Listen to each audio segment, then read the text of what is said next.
നിന്നും കൂട്ടിലായ കടുവയ്ക്ക് ആരോഗ്യ പ്രശ്നങ്ങളുണ്ടെന്ന് വനംവകുപ്പ് ഇന്നലെ രാത്രി പിടിയിലായ കടുവയെ മുത്തങ്ങയിലേക്ക് മാറ്റി. 4 ദിവസമായി വളർത്തുമൃഗങ്ങളെ കൊന്ന് പ്രദേശത്തെ ആശങ്കയിലാക്കിയ കടുവ ഇന്നലെ രാത്രി 11 മണിയോടെയാണ് കൂട്ടിലായത്. എടക്കാട് കിഴക്കയിൽ കുര്യാക്കോസിന്റെ വീടിന് സമീപം സ്ഥാപിച്ച കൂട്ടിൽ കടുവ അകപ്പെടുകയായിരുന്നു. ഇന്നലെ തന്നെ കടുവയെ മയക്കുവെടി വെച്ച് പിടികൂടാനുള്ള ശ്രമങ്ങൾ തുടങ്ങിയിരുന്നു.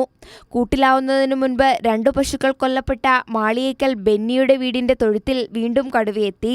ഇതിന്റെ ദൃശ്യങ്ങൾ വീട്ടുകാർ പകർത്തിയിരുന്നു. ക്ഷീരകർഷകർ ഏറെയുള്ള മേഖലയിൽ ജനങ്ങൾ വലിയ ആശങ്കയിലായിരുന്നു. കടുവയെ പിടികൂടിയതിന്റെ ആശ്വാസത്തിലാണ് നാട്ടുകാർ. പിടിച്ചതിൽ വളരെ സന്തോഷമായി. കാരണം എന്താ വെച്ചാൽ ഞങ്ങൾക്ക് പുല്ലരിയാനോ പുല്ല് വെട്ടാനോ പോകാനോ ഞങ്ങൾക്ക് ഭയങ്കര വിഷമത്തിലാണ്. കാരണം എന്താ വെച്ചാൽ ഒരാൾ തോന്നാൻ ഞങ്ങൾക്കില്ല പോകാൻ. ഞാൻ തന്നെ ഒറ്റയ്ക്ക് പോകണം പോയി കാണും. പെണ്ണം കാണി കണ്ണും കാണുകയില്ല. ആ വിഷമത്തിൽ പിടിച്ചതിൽ ഞാൻ തന്നെ അല്ലെങ്കിൽ തന്നെ ഞാൻ നടന്ന കന്നാലി അയക്കാൻ പോയിട്ട് തൊട്ട് മുമ്പ് അതിന് കടിച്ചു വലിക്കണ ഭാഗം കണ്ടു കഴിഞ്ഞ് ഞാൻ അറിയാതെ എൻ്റെ അമ്മ ഒന്ന് വിളിച്ചു പോയി.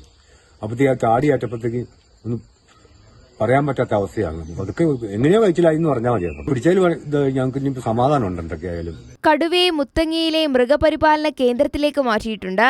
10 വയസ്സുള്ള ആൺകടുവയാണത്. വനം വകുപ്പിന്റെ സെൻസസിൽ തോൽപ്പെട്ടി 17 എന്ന് രേഖപ്പെടുത്തിയ കടുവയ്ക്ക് ശാരീരിക പ്രശ്നങ്ങളും അവശതകളുമുണ്ട്. വിദഗ്ധ പരിശോധനയ്ക്ക് ശേഷമേ തുടർ തീരുമാനങ്ങൾ വനംവകുപ്പ് സ്വീകരിക്കൂ.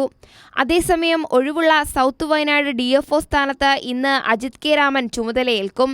DFO ആയിരുന്ന ഷജ്ന കരീമിനെ സ്ഥലം മാറ്റിയതിനെ തുടർന്നാണ് ഒഴിവുണ്ടായത്.